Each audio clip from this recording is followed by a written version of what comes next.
It's another fine day at Camp Dynasty. I am Counselor Austin, joined by Counselor Collin. And summer scouting 2025 presses, or 2026, I guess, technically. It is 2025. Yeah. We're scouting for 2026. We are pressing on. We have two position groups down, the two most important position groups for our purposes.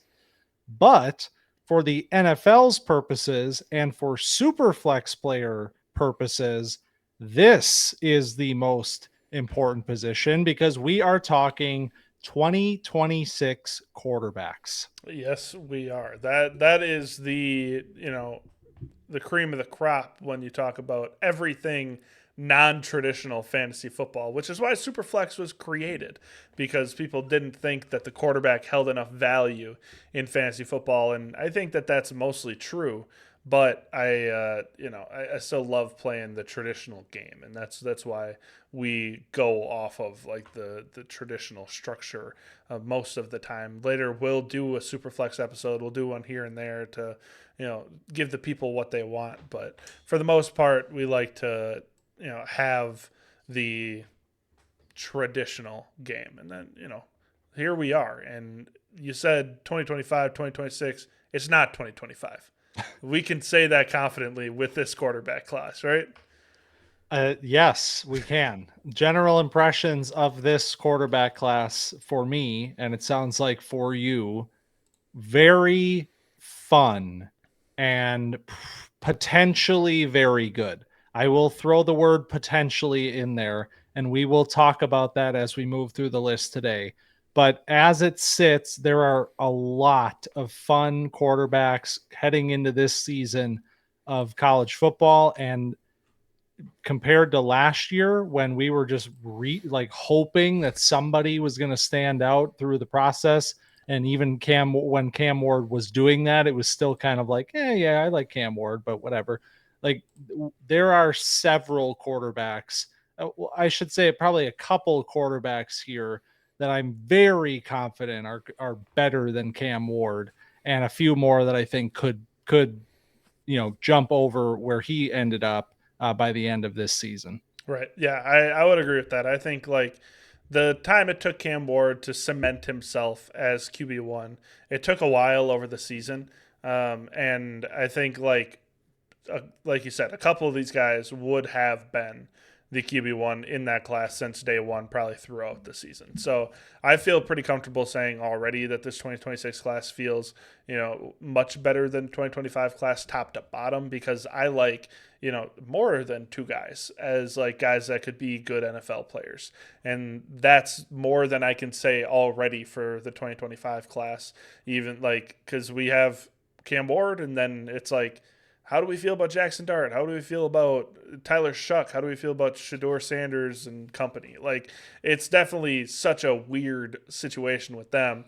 And though there are questions of like, will these guys come into the league in 2026? We'll get to that later. But I think we can feel pretty comfortable saying, like, if these guys who are eligible go into the 2026 draft, we feel pretty good about it. Yeah.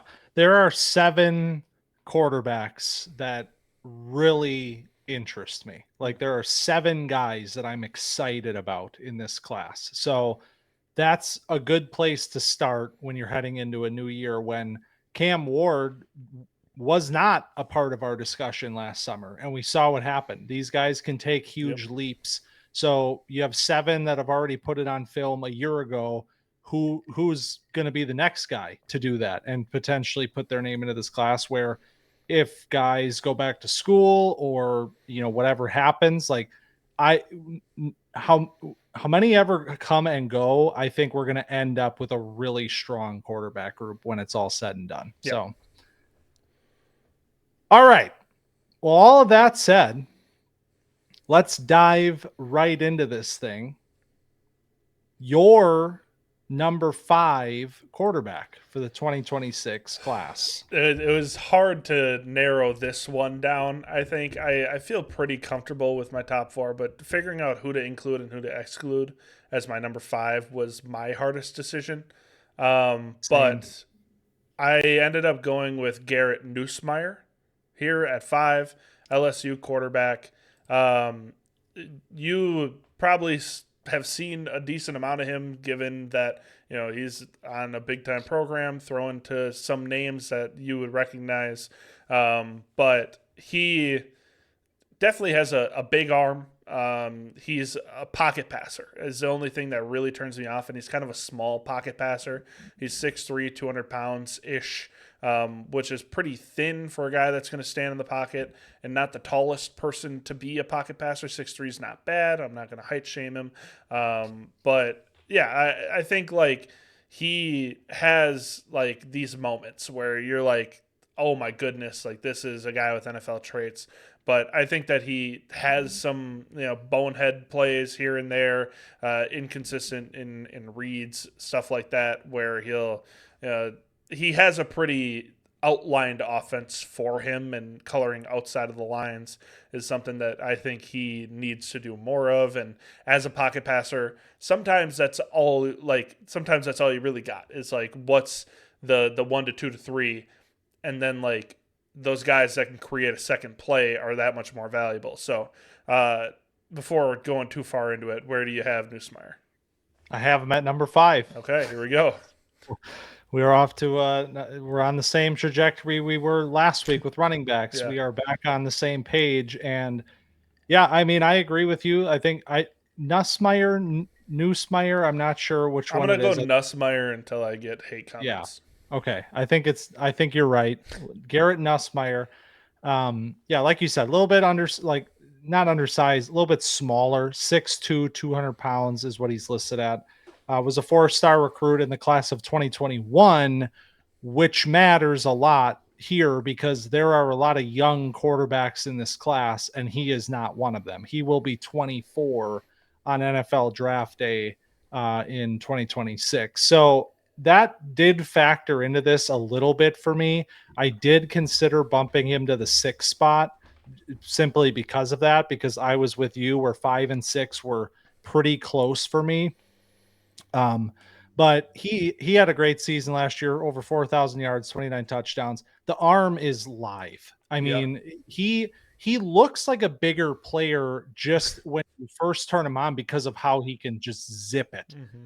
And like he's got the velocity to hit the outbreaking routes, thread it through tight windows. He loves testing his arm, and that is both a pro and a con.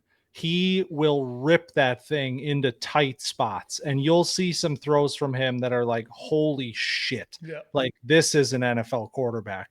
And then he'll make that same throw, but the corner makes a better play, or the safety comes down, and then suddenly it's almost a turnover or a turnover, because that was also something that factored in for him last season. 12 interceptions for him last year. He had 9 picks over a 5-game stretch. There was some noise with Nussmeier that he might enter last year's draft class because he was having a great season, and we know what the state of the quarterback class was. That 5-game window of time, I think, is what took him out of it. I think when that happened, it was like, all right, like we are going to have to go back to the drawing board. I'm sure he wasn't getting super positive feedback about where he should be expected to be picked. So he opts to go back despite being a 23-year-old player and try to prove himself one more time. In terms of the other strengths that I saw, he's got really good reps, like navigating in the pocket. I know he's not like a creator, like you said, but he can navigate pressure. His footwork is pretty good. He resets off of that and can find guys downfield. So you like to see that. Mention just elite ball placement. Once it like flashes of elite ball placement, he has some of the best throws Yep. from last season of this entire class for sure. And I thought the LSU offense and him in particular, they go to the intermediate part of the field a lot, and that's an area that he excels in. And that was something that we'll talk about as we move through this list, is not necessarily a common thread with all of these guys. I like to see a quarterback that can navigate that intermediate part of the field, because that's going to be a large part of the responsibility at the NFL level. And Nussmeier shows that he can do that. I think outside of the turnovers, curious to see what else you kind of thought was a weakness for him, because I thought the deep ball was a complete work in progress and really kind of a negative part of his game right now. For as strong as he was in the intermediate part of the field and kind of ripping it into some tight spots, he really struggles to dial it in on deep throws down the field. That is certainly not a strength right now for him. And he has a really low release angle as well. He had a lot of passes Hmm. tipped in the games that I watched. So that's going to be, one of those minor things, but it's going to show up, and a couple of the interceptions that he threw were off of tipped balls. Yeah, I would agree. I think the deep ball is more so when he shows off the big arm more than like the beautiful touch of like dropping it in a bucket, and that's where it's like, are you Anthony Richardson or are you Josh Allen? Like where's that line end up being drawn? And right now closer to the former than the latter, although not quite as erratic as some guys. So yeah, I totally agree. I think when his first read or when his like planned progression is available, he's elite. And then when that goes out the window, like I don't know if you watched the A&M game, but it felt like when they like disguise coverage and roll people and like that first read gets taken away, he is either completely rattled or he's thrown into coverage. And that's the type of stuff that needs to change before you go into the NFL, because you're going to be playing, psychopaths like fucking Brian Flores that are going to be like rolling D linemen into the secondary, and like you can't throw it to that guy. So I think there's definitely a lot of room for improvement, especially when there's not a lot of like there's not this huge high ceiling for Nussmeier, where like he can be a very good, like you said, good footwork, slides around in the pocket, avoids free rushers, things like that by his pocket mobility. But like that caps your ceiling when that's really like kind of all you got. So I'm very interested to see like what the NFL ends up thinking of him and what he ends up doing there. But until then, just have another nice season. Yeah. And one of the quarterbacks we can guarantee will be in this draft class. Yes. So he's coming in at number 5. There are guys above him that we can't guarantee. So he may end up higher on this list by the end of the year just because of that reason. But Right. all right. So we're talking about a quarterback that doesn't offer much with his legs. And that is going to apply to my number 4 quarterback as well, Fernando Mendoza. Okay. I don't have him in my 5. Okay. So Mendoza was at Cal last season. He, I lost my spot. He's 6'5", 225. So here we go. We're back to the quintessential huge quarterback, 6'5", 225. He looks like it out there. He looks like that kind of Josh Rosen-esque quarterback, which can get people like me into trouble sometimes. Mendoza was a 3-star recruit in the class of 2022, quarterback 134 according to 24/7. So very unheralded recruit, and a relative unknown in terms of the quarterbacks of the 2022 class. But he started 8 games as a redshirt freshman for Cal, had just over 1,700 yards, 14 touchdowns, 10 interceptions. Not great, but he's getting on the field after an injury, getting some experience during his redshirt freshman year. Then last year has the full breakout season, just over 3,000 yards, 16 touchdowns, 6 interceptions. Not like world class numbers or anything, but this Cal team was not good. I mean, when we talked about Jaden Ott last week, the same kind of deal. Like that Cal team was really bad. And so um, Mendoza entered the portal, you know, thankfully after this season. And our good friend Elijah Surratt reached out to him once he hit the portal and got him to come over to Indiana. So Mendoza leveling up, going to the Big Ten, going to a team that we just saw hit the college football playoff. So he will have his opportunity to prove it this year.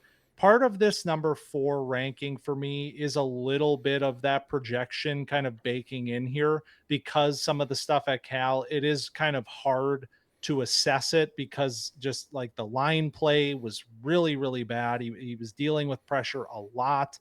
He didn't have world class receivers, obviously. So he did a lot with a little there. And I think the flashes that you saw from him last year under those conditions were really, really exciting. And it's really exciting to think about him joining a good program and throwing to a player like Elijah Surratt this year.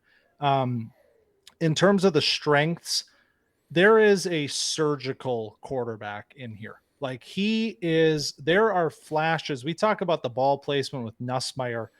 There are just incredible throws on Mendoza's film. All three levels of the field, he can layer it with velocity. He's one of these guys that he's a touch passer, but he doesn't really have to take much off to do that.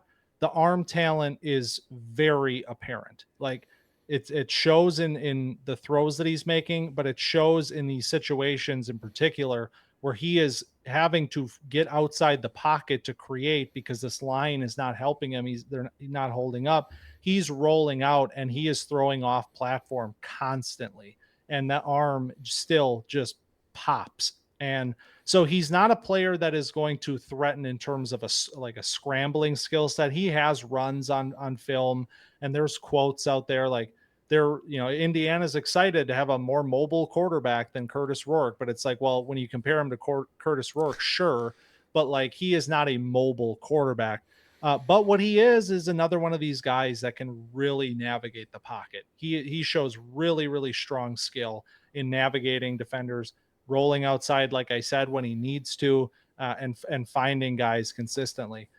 The other thing that really stood out to me here, and why I felt comfortable putting him at number 4 and putting him over a player like Nussmeier, the processing shows up to me already. Like he is processing quickly, and he's one of the guys that like he'll get to the second read and just rip it. Like he's kind of anticipating that second read before he even gets there. A lot still, we watch a lot of these college quarterbacks. There is a lot of reactionary quarterback play that happens in college. So when you see a guy that is going from bing bang and just ripping it, and that like saving that extra half second, like that is a big deal to me. And so seeing that with Mendoza was certainly very exciting.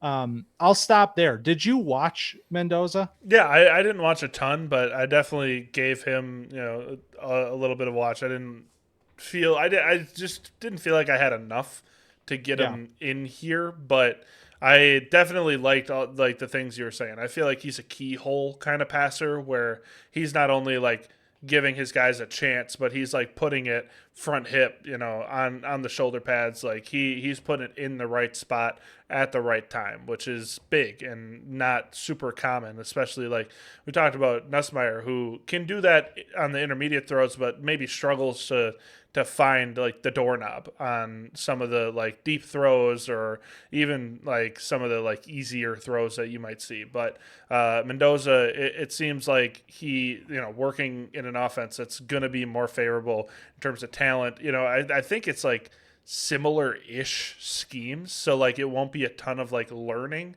for him, but I think like the organization as a whole is so much better, and the talent that he's going to have around him is so much better, which is wild saying that going from Cal to Indiana. That's not something that Right. I think Yeah. though that would have been a thing. The only like real issues I had is I feel like he rushes a lot, and like he'll bail a little early. He'll go through his reads a little fast, which is like not the worst thing, but you kind of got to give things a chance to develop. And he's so good at throwing on the run that like he kind of wants to get out there sometimes and like make those plays happen. So I think that there are things that are not going to fly in like a higher level, but this was more so like an incomplete rather than like a low grade for me.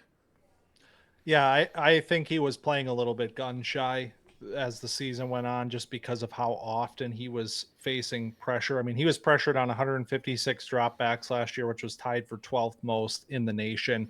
I think he was just like, I got to run. I got to get Yeah. outside. He's really good at it. He can do it. So I think he was just naturally like gravitating towards that. But like you said, I'd like to see him play from inside the pocket just a little bit more this year, because he's really good at that too. I mean, Right. he can navigate pressure within the pocket as well. Mm-hmm. I think for me, the biggest weakness, or I guess collection of weaknesses, is that everything I talked about, the accuracy, the moving inside the pocket, all of those different things that like he shows, like there are moments where you're like, oh my god, like this guy could be like a 101 caliber quarterback. Everything is a work in progress right now. Right.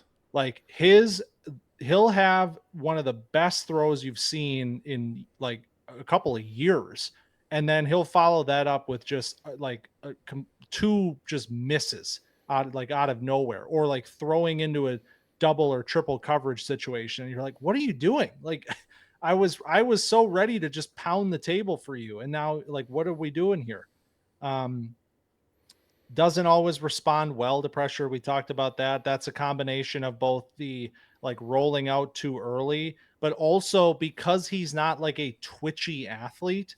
Like if he doesn't diagnose the pressure, he is pretty much screwed. Sure. Yeah. There were at least a few plays that I saw where like there's a free rusher, he didn't see it pre-snap, and that guy's coming. He can't like make that quick motion to get away from it. He's going to have to do it with footwork, or he's going to have to roll quickly to get out of there. So I think the lack of fluidity in his athleticism is definitely something that kind of holds him back in the grand scheme of things. But yeah, he's a really exciting player to consider what he could become at Indiana this year. Yeah, I agree. I'm excited to see if he takes that like leap that you would hope for him to take. This is one of the guys that you kind of have starred and don't know if you should expect him to end up like in your top threes at the end of the season, or if he's just gonna kind of be what he is. Yeah. Yeah. Okay, so I have a sense that my number 6 is going to be the player that you have instead of Mendoza. Is I it don't know LaNorris if Sellers? it's not, but Okay, do you have Sellers at 4? I do. Okay, I Okay. have him higher. Okay. Awesome. How like higher or I have him at 2. okay? We can talk about him right now if you want. Sure. I thought that he was a ton of fun to watch. I thought like easy arm strength, like 55, 60 yards, just this flip of the wrist. I like the draw. I think with Sellers is that he's an incredible athlete, 240 pounds, but he moves like he's 220. Like he is fast, he's explosive, gets top speed really fast. But he has like the power behind 240 pounds. Break arm tackles. I mean, the guy's not going to slide on first contact, and so like get ready for 240 pounds coming at you. He's got like good pocket presence. He keeps his eyes downfield. He slides around really well. Can as these like types of players do, can create explosives out of structure. These like hyper athletic mobile quarterbacks. Seems like he's a good processor. Completed 66% of passes. Good throwing motion. Young, very young. That's I think something that you would probably bring up, but I think he won't be 21 until after this season. So that's something that's definitely big going to the NFL as a 21-year-old. Some things that bring me to 4. I'll go there because you have him so much higher. But the touch on deep balls is sporadic. I think like that arm. I think he can dial it in, but right now it feels like very hit and miss. Placement on vertical routes is a little bit off pretty often. I think he also has the same problem as Mendoza, where he'll rush because he's so athletic, because he like can make these plays out of structure. It feels like almost a crutch where he'll go there if the play isn't going exactly how he wants to. only one full season as a starter. That's whatever. Just a bullet point that I have. Would just need to see him be consistent over a bigger sample size. Um, Sometimes we'll trust the arm too much. Like we were talking with Nussmeier, where like gets him in trouble a little bit because he wants to show off that he can fit it in that window, and sometimes you just can't. Um, and then just anticipation stuff. I think timing routes he can wait a little bit too long on those. So those are my base level pros and cons. Yep.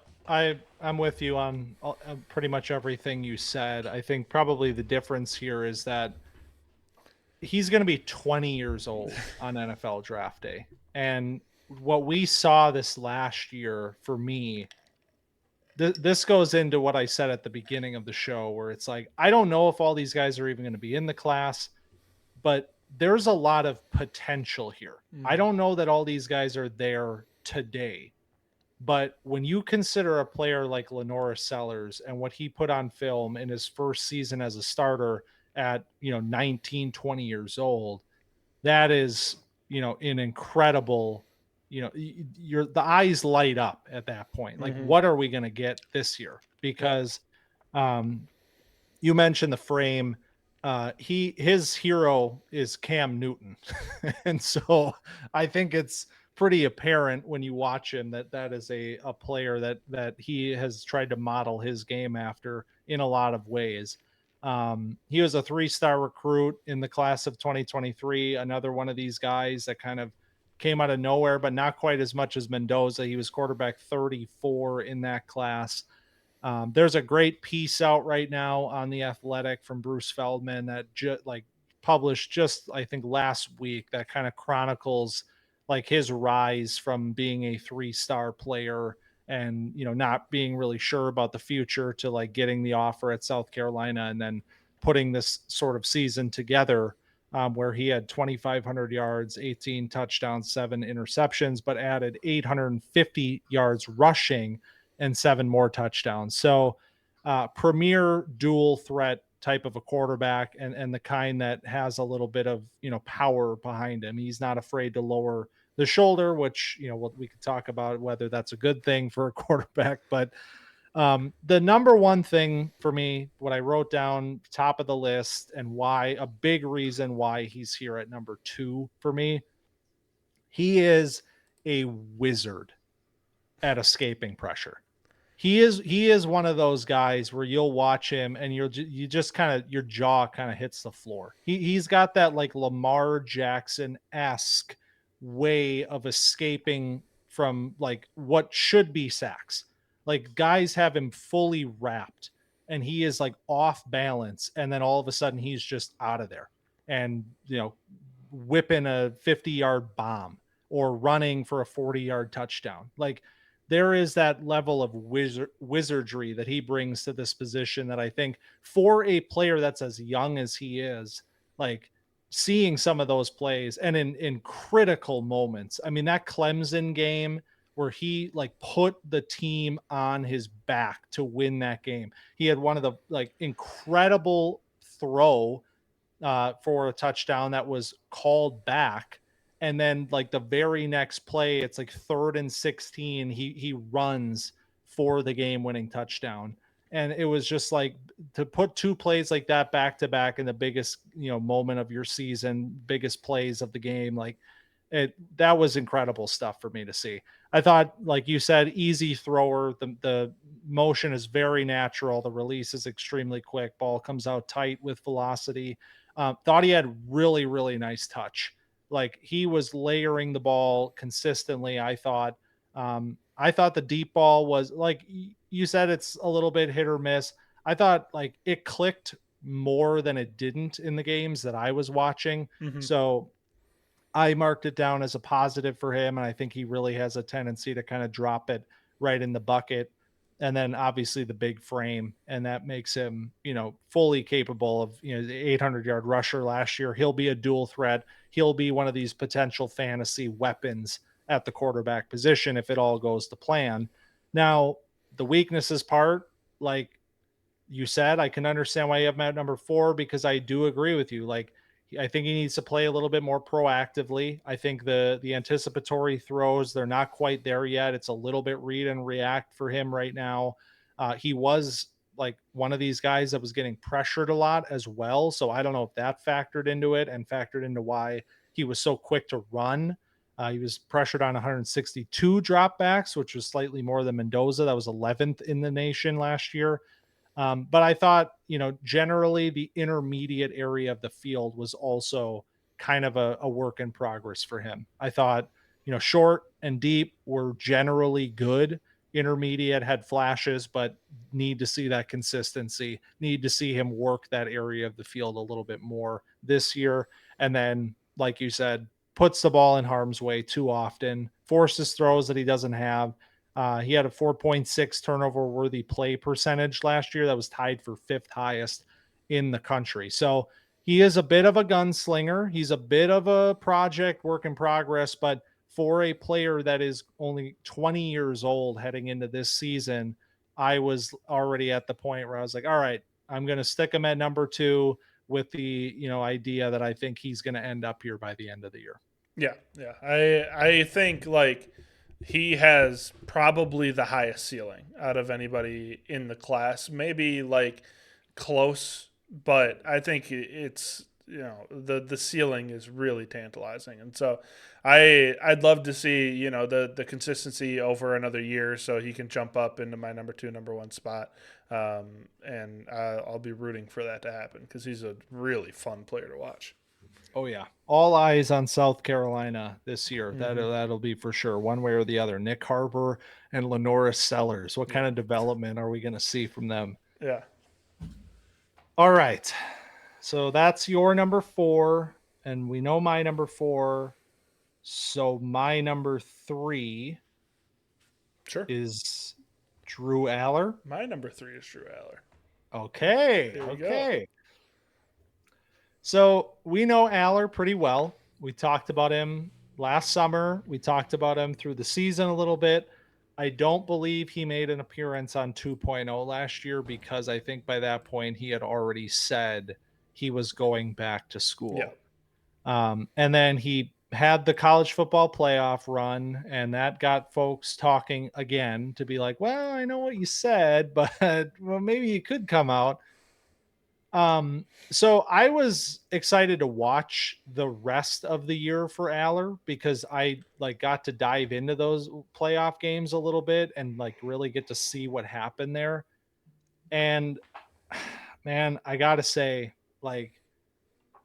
I am a little bit shocked he didn't come out in the draft last year because I think he was there. I'm not saying he would have went number 1 What the necessarily. hell did he have to lose?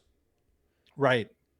Like there must have been some real loyalties. We're going to run it back. The boys, Singleton's coming back. We're going to do this thing. We're going to try to win because I mean, for him to skip out on what we had with last year's quarterback class is pretty ridiculous to me when you see what level he was at by the end of the season. I mean, the best of Drew Aller, the best of Drew Aller is a first overall caliber quarterback, undoubtedly.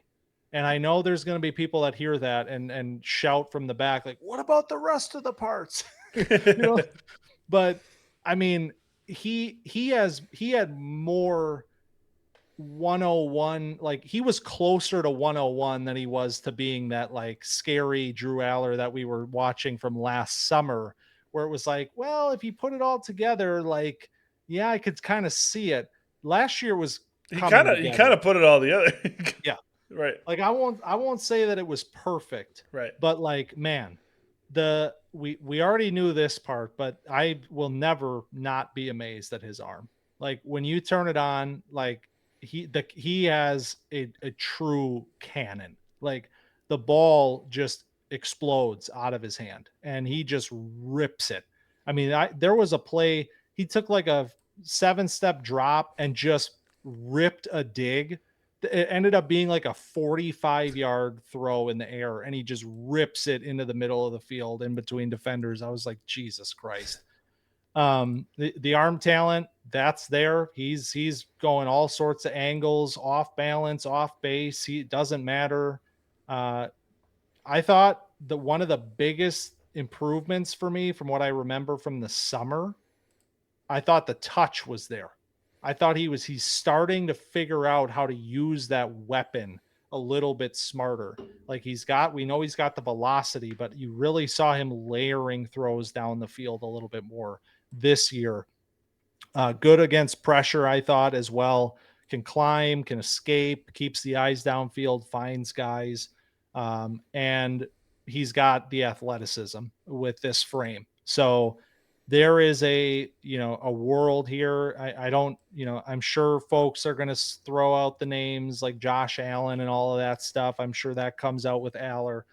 I don't know if I'm there, but man, he's a very, very good player that I think has a little bit of a bad rap because of one bad game to end the year.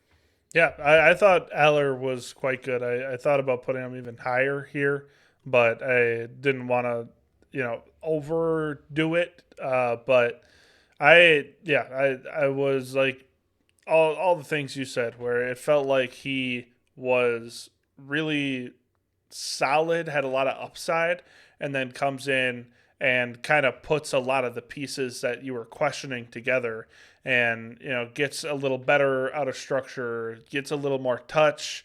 Poise under pressure seemed so much better. I think that was something that he got in trouble with a lot, where he kind of got happy feet and like got out of there maybe a little too fast, and now he seemed to be a little more calm and under control. I mean, you see it every once in a while where he'll get happy feet and he'll want to get out, but for the most part it seemed like he was collected.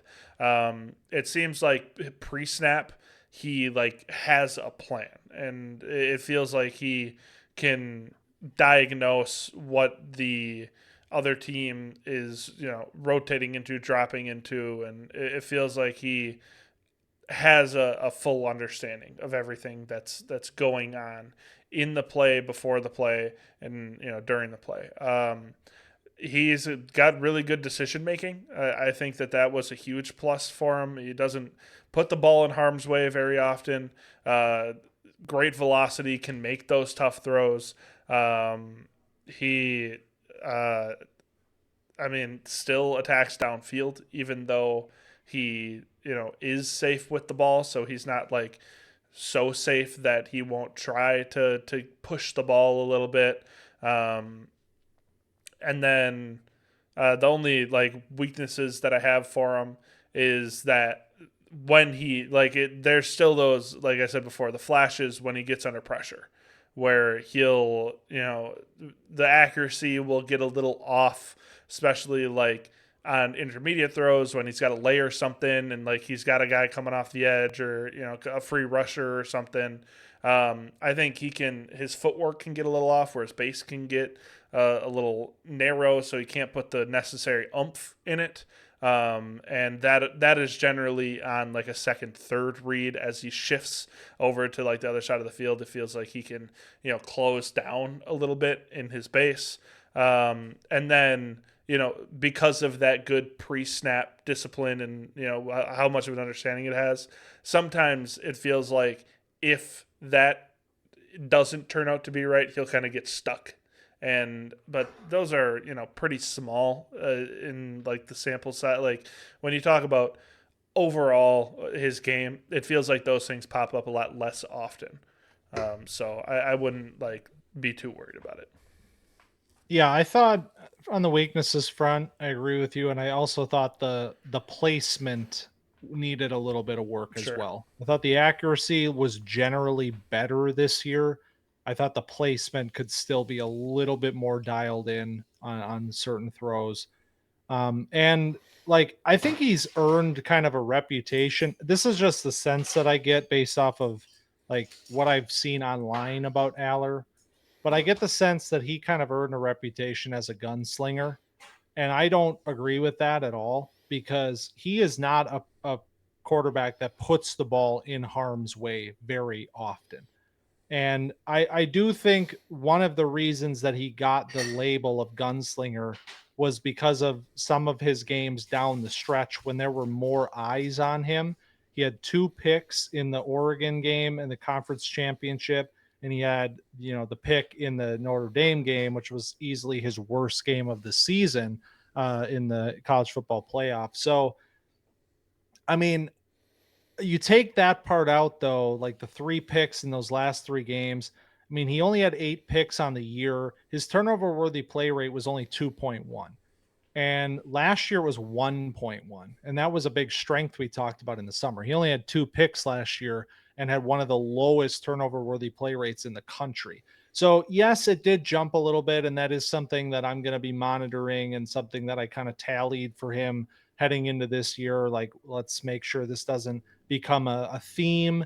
But he is still very well below, like a guy like Sellers. We're talking about over 4.5% turnover worthy plays. Allar is still sitting right around that 2% marker. So I don't agree with the gunslinger Right. like interception sort of perception that we potentially have with Allar here. So yeah, I'm extremely excited. I think, even in a more competitive quarterback environment like this one, he can be the first quarterback off the board next Sure. year. Absolutely. Yeah, I'd 100% agree. I think he has like the tools necessary to, make that jump and feel like a safe player. And like whether that's fair or not to other guys in the class, he definitely feels more like you can feel more comfortable taking him than somebody younger or somebody with less experience under their belt or somebody that hasn't shown as much development over their time in college.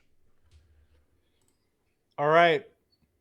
Well, now I'm kind of curious. I know who it is. Yeah. I know who it is. I just don't know if he's one or two. Okay. So number 2 for you Is is Cade Klubnik. yeah, okay. Yeah. Okay. He, Do we have the he's not same? he's number 6 for me. Okay. So I guess I'm playing defense here for Klubnik. It feels like no. I think that's a product of the class, and I Yeah. think No, like it 100% is. we like it's a good thing because these guys all have really good qualities. So like it's not something where you should be like, how did they end up so far apart? I think it's more so these guys are pretty close, and like depends, pick your poison kind of class. But Klubnik a little small, I think is one thing where you end up is he's 6'2", 210 ish. Mobile pocket passer. I wouldn't say he's a scrambler. I'd say that he's like an improviser at best, but most of the time he spends in the pocket. I thought that he just is a really good thrower of the football. And I know that's pretty reductive to say, but like really nice deep ball touch. I think he's shown a lot of improvement in placement as he's gone on. I think he does a really good job of hitting tight windows like 20, 25 yards down the field. Throws people open down the field too. Like I said, a good athlete. Excuse me. Good athlete who has like real speed for a quarterback. Maybe like unexpected kind of bursts in speed from him. I think he has good pocket mobility, slides around pretty well, knows when to roll, knows when to step up, when to dodge rather than bail. I think like his release is really clean and quick. Gets it out, when pressure comes or when he like sees something, it's out pretty fast. I thought his intermediate stuff was nice, especially crossers, seams. It seems like he has no trouble layering and hitting both of those kind of routes. So like they can still run with the ball. It's good placement as well as good touch. He does really well in like chaotic pocket situations. Like I said before, he kind of has a really good feel, has a good clock in his head where they talk about like the quarterback clock. You got to be getting out in 3 seconds. It feels like he has like a firm understanding of when he's got to go. And then obviously like the Clemson stuff is what it is, but playing at Clemson is just a little bit of onus because you're playing against big competition all the time, and it seems like he doesn't shy away from that kind of thing. So What do we got for Klubnik? Yeah, no, I like Klubnik. This is not a Carson Beck situation from last year where it's like this guy's not in my five and I hate him and all that. Like I there was a part of me that considered putting him at five. And to be quite honest with you, I think you could easily make a case that he is a better quarterback today than a guy like Mendoza as well. Like I could make that case Right. today. So it's not a question of do I think he's a good player. For me, it came down to the ceiling. I don't know that he has the ceiling that some of these guys have that I have ahead of him because I personally don't think his arm is huge. I think he's an awesome touch passer. Like really, really, really solid. This last season was a real breakout year for him. And I thought the tape matched. I thought you see the deep stuff, layering it intermediate against zone coverage, like really, really strong stuff. But I didn't see an arm that can really test like tight windows at like when you're projecting to the NFL level. And so when I watched a player like Nussmeier and a player like Mendoza and then Allar, it was like all these guys just had better arms. And I didn't think the quarterback play was super far off for me to say, okay, I don't think I can reasonably rank this guy higher. But now that's to say, like a player like Klubnik, I think when the dust settles in this class and inevitably one or two of these guys don't declare and one of these guys doesn't take the step forward, you're going to end up in a situation where Klubnik is probably a top four at least quarterback in this class. It's just a matter of, what does his ceiling look like at the NFL level? Because also, I didn't really see a lot of throws on from Clemson where he was like being tested in that way. Like you see a lot of like the deep throws and like airing it up to Antonio Williams and stuff, but like these deep outs and like these big time throws, like I didn't see a ton of that from him to really have a good sense of like, oh yeah, he can definitely do that. But I think the athlete, like you talked about, I mean, that's a big plus for him. The accuracy is really really strong right now. And then I thought there was a little bit in terms of like against pressure. I didn't think he was bad against pressure, but I think he's one of these guys that has a tendency to get on his back foot too often. And he just doesn't have the arm strength to rip it from his back foot like some of these other guys do either. So there's just like littler stuff like that. But I think at the end of the day, this is one of the more kind of cooked and ready quarterbacks that we have heading into, what's presumably his last season. Yeah, I would agree. I think like there is definitely like a get it on a rope and get it there in a hurry that he lacks a little bit, and who knows, that probably comes from him being like a smaller quarterback, like I Yeah. mentioned before, like sitting, you know, at only 210, 6'2", and having a compact quick release can be a plus because you get the ball out fast, but it also maybe doesn't let you put the mustard on it that you want to. So while I'm not going to say he's flawless, but I just think that he's a nice quarterback. Like you put Klubnik in like a Shanahan offense, Yeah, could be you're pretty cooking. sexy. Yeah. You're cooking. Yeah. No, he's good. I have what do I have on him? My preliminary grade right now is a high second. Yeah. So and that's independent. So like typically these quarterback grades, like if I'm giving them a high second, they're probably going to get drafted in the first round.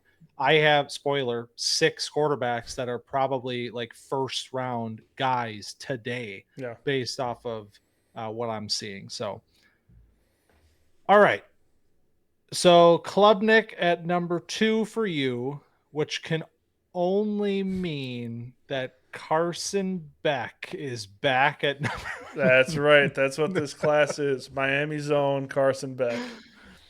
uh, it's Arch Manning, right? It is. Okay, good. I was scared for a minute, Me but too.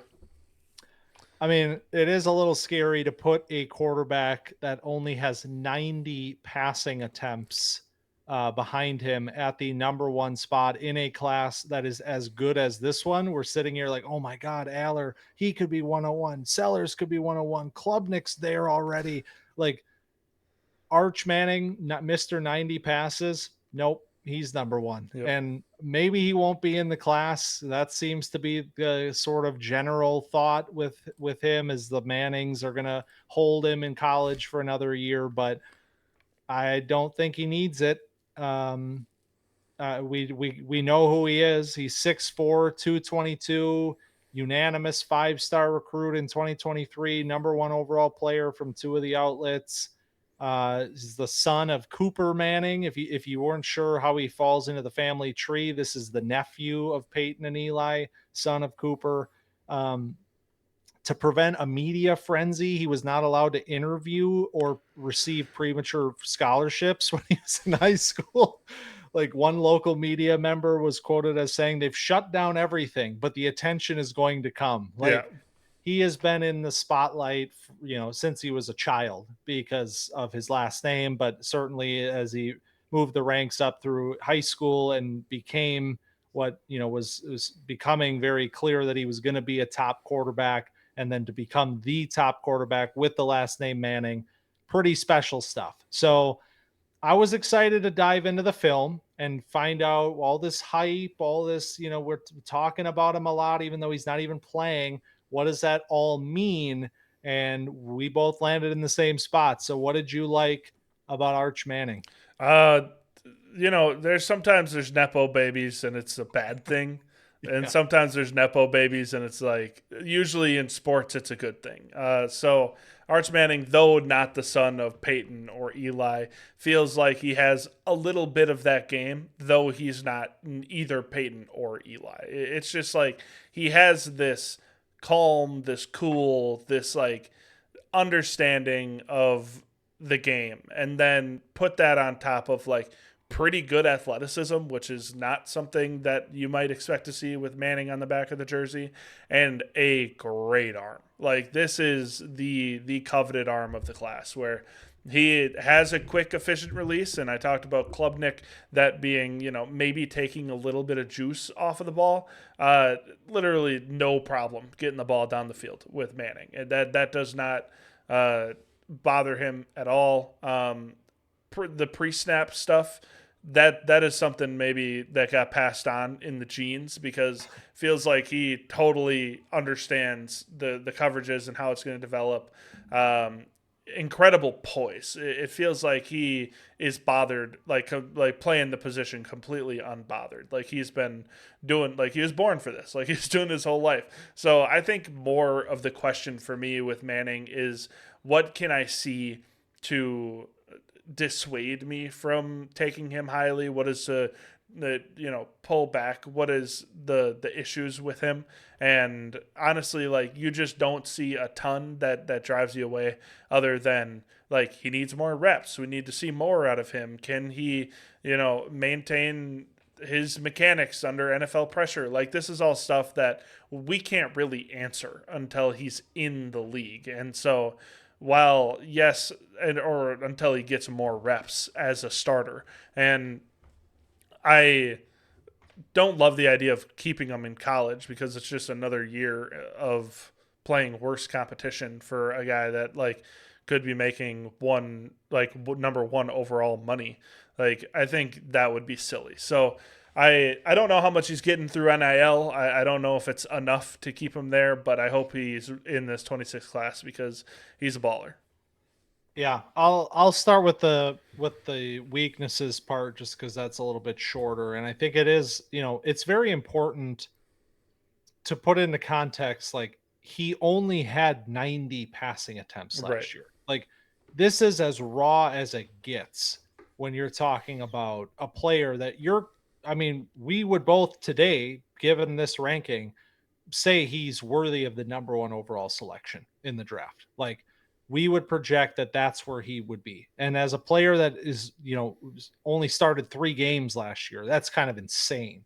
So I think from the weaknesses perspective, I think the processing for me, like I think it needs to speed up. And maybe that's unfair of me to even say that because like he was thrown into action. Like that his first game against UTSA was Quinn Ewers got hurt. And it's like, here you go, kid. Like get in there. And I get it, it's UTSA, so like not a bad place to have to start to get you get your legs under you. But like it was very obvious that like he was not like comfortable there. Not surprised, Yeah. but like when you're talking about a player that is, going to be stepping into, the lights of all lights very shortly, like I thought that was something that carried over his 3-game stretch. I thought each of the 3 games, I just wanted to see it a little bit quicker. I wanted to see him get through the reads a little bit quicker. So I think there's room for improvement there, but I think that's obviously going to come. I'm Mm-hmm. not concerned about that. And then there's just room for improvement with his ball placement and his accuracy. It's 3 games. It was his first 3 games of starting. So it's like, yeah, I would Right. assume he's got to get better, more accurate, but like that is something that he was not a perfect passer in his limited reps. Like, let's get that out of the way. But, um, he's here for a reason. It's because on 90 throws, there are NFL throws on film and not one. Like in such a limited sample size, it was like, wow. Yeah. Like we're No, really I agree. like it's insane. And the big time throw percentage from PFF 6.4%, that would have been fourth in the country.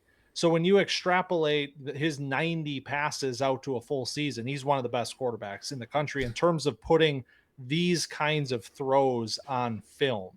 So he's already throwing with anticipation. You touched on that. I mean, I say the processing needs to speed up a little bit, but man, when he understands what's in front of him and he knows like, okay, we're gonna hit this route here. He's already doing that at a high level, in a very small sample size.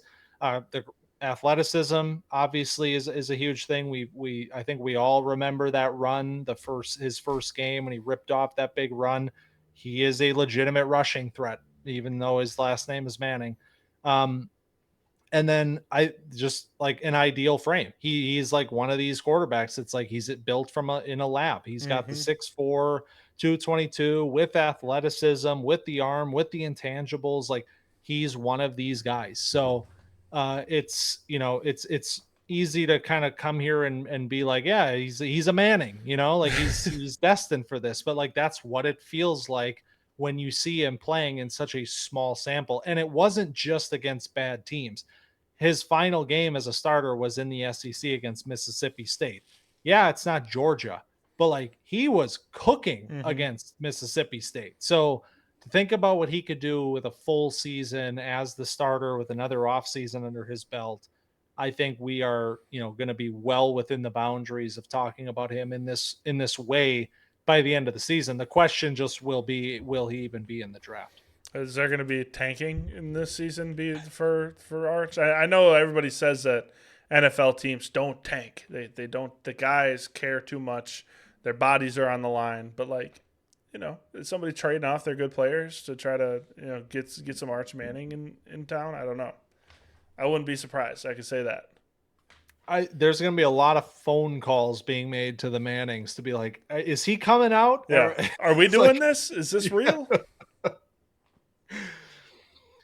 well, what a great time, no matter how this thing shakes out, no matter what a great time for quarterback needy teams in the NFL, because there are not a small amount of those, I would say, right now. And this class will certainly produce at least a handful of players that I would be excited about if my team were to draft them to be their next quarterback. So, this is a really fun group. They're not all there today, like I said, but when you look at the potential of this group, coupled with the guys that are kind of already there today, it's a really fun mix and a really fun, potential draft class for fantasy purposes as well. There are dual threat players in this class as well. So when you talk about super flex or even one quarterback, there are going to be some legitimate, stars potentially coming out of this group.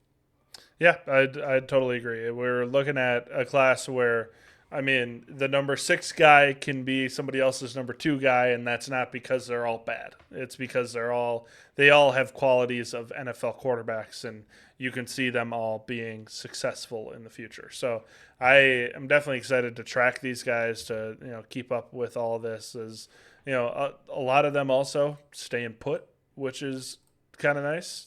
I think all of the guys on my list stayed put. We only had the one transfer, Mendoza so, was the only one. so you'll be able to follow all these guys. Year to year progression in the system on the team as they develop. So that's always a nice thing. So yeah, what kind of honorable mentions do we have? I know you had Klubnik 6. You mentioned a 7th player. Yeah, my 7th player here is Sam Levitt. I was hoping it'd be Carson Beck. No, after the trauma that he caused me last year, it's like I'm not even gonna think about watching him. He's gonna do the Kyle McCord though this year. He's going to. Like Yeah. he's gonna have an unbelievable season at Miami, and then everyone's gonna be like, "Do we have to care about Like, this?" I don't know. Um, but Sam Levitt was my 7th guy. I think I understand like if you watch Sam Levitt, did you watch him? No. Like if you watch him and you're like, not for me, I would understand that, but I just liked him a lot. He's a gamer. He's kind of got a little bit of Baker Mayfield in him, I thought, where he's just kind of a hard-nosed quarterback. He scrambles a lot, and that's one of the big negatives for me was like I don't know that there's a high-level quarterback like high-level quarterbacking happening here, but like he's a gamer and then he'll just drop a throw that you're like, what the fuck? Where did that come from? Like so he had a breakout season. We talked about it a little bit with Jordan Tyson being his number 1 guy and that team, Arizona State, breaking out last year. Uh, I think Levitt could take another jump this year with Tyson, and that duo could kind of elevate each other. I think Tyson is already there. Obviously, we know that, but I wonder if Levitt gets his name into the conversation a little bit more by the end of this season because I thought kind of similar to Klubnik in some ways. I think Klubnik's just playing the position at a like higher level right now, but very similar size, similar athleticism, similar arm, I thought, in terms of the strength. But if we see a little bit of development from Levitt in terms of reading the field this year and sticking in the pocket and playing quarterback a little bit more, I think he's a potential player in this group as well. Yeah, I got 2 names that we're familiar with that I will be keeping an eye on tentatively, I guess, because they're like, you know, around, and that would be Nico I am Aliava, I Yep. think. Oh yeah, I think you crushed Hello. that. So transferred to UCLA from Tennessee, obviously had a rocky, season as the starting quarterback in Tennessee last year. Maybe didn't live up to expectations. Would love to see him like eat a burger, and that's not going to happen in LA if it didn't happen in Tennessee. But 215 at 6'6" is not going to happen. And then Miller Moss, now at Louisville, previously at USC. Again, another smaller guy, 6'1", 205. Probably most notable for filling in for Caleb Williams and being a freak. And it's pretty hit and miss. It's mostly like with Nico, it's like, man, there's a lot of really cool moments. And like you can see that like 5-star, real, like number 1 type of prospect player out of him, but you also just see like he can be a bonehead. Miller Moss, the height is like the size is very limiting. It's like and the arm strength I think is iffy. So I'm gonna keep an eye on them just because they're old friends of the program, but Yeah. I don't know. Yeah, I didn't watch Moss. I did watch Iamaliava, and I think like this Tennessee offense. I'm just glad he's not playing there, It's honestly, bad. That old line was because also real bad. like after Hendon Hooker, I don't think any quarterback that plays there is like I don't think you can trust the film at all. Right. Like because I every single like throw from Iamaliava that was like impressive was like a guy that was wide open by 15 yards. Where it's like he shows the arm strength and you're like, oh my God, like there's the 5-star player. But it's like, oh, wait, he's throwing to a wide open guy that's, way down the field. Yep. So I am excited to see if there's like growth and how he operates in the new system there. But yeah, he would be one that I think could be certainly a big riser in this group if he had that breakout season. Yep. That's what I got. Jalen Daniels, I have Oh yeah, I've watched a lot of just through Devin Neal film. right. Yeah. You know the Kansas Jayhawk football program intimately at this point. Yeah, I know their announcer. We're Yeah. cool now. I play them on College Football 25. Yep. Where no, that's but No, it's a really fun group. I know we had a little bit of a sour taste in our mouth coming out of wide receivers and running backs, and a little bit nervous about what is the state of this draft class going to look like as a whole. But I think quarterbacks, we're bringing the momentum back a little bit here. There's a lot of fun names, even one quarterback. I think guys like if Arch Manning's in the class, if Sellers takes the jump, if Allar, like, there's a lot of like dual threat guys that could certainly factor in from a one quarterback perspective, even in the first round. So I think it's a really fun and talented group that's going to be a blast to watch throughout this college football season. And it's going to make the NFL draft process a little bit more lively because I think that's what we were missing last year. mm-hmm. Why 2025 felt a little bit flat at times during the NFL draft process. We just didn't have the quarterbacks to talk about, but we'll certainly have them in this class. Yep, absolutely. It's definitely going to be a lot of questions around the quarterbacks. Where are they going to go? Are they actually good? And like that, that's always a fun part of digesting draft content is deciding whether or not these guys are going to be able to lead franchises. Yeah, get ready for 5 months of is Arch Manning going to be in the Oh God, class? yeah, that's gonna. I mean, we're gonna be doing the same thing. I feel Yeah, like we'll tone it down a little bit, but it's definitely gonna be everywhere all the time. yeah. All right. Well, if you enjoyed our discussion about the 2026 quarterback class from a Dynasty rookie perspective, be sure to find us on Twitter at camp_dynasty and TikTok at camp.dynasty.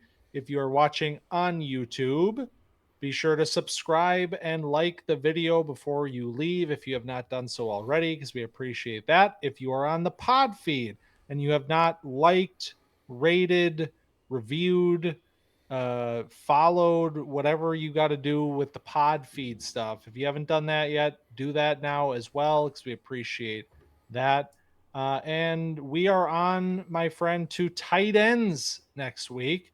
And the word on the street, according to my preliminary research, based off of my watch list, is that it is going to maybe be a fun tight end group again, too. I'm down. I'm down for the fun classes because going through like wide receivers and running backs, which had good players, but the depth wasn't there. Hopefully, we can scrounge together some tight ends to have a fun episode. Yeah, 2026 first round in Dynasty rookie drafts is just going to be like 3 quarterbacks and 2 tight ends. Yeah, 2 tight ends and Jeremiah Love. Yeah. All right. Thanks for stopping by Camp Dynasty this week, and we'll see you next week.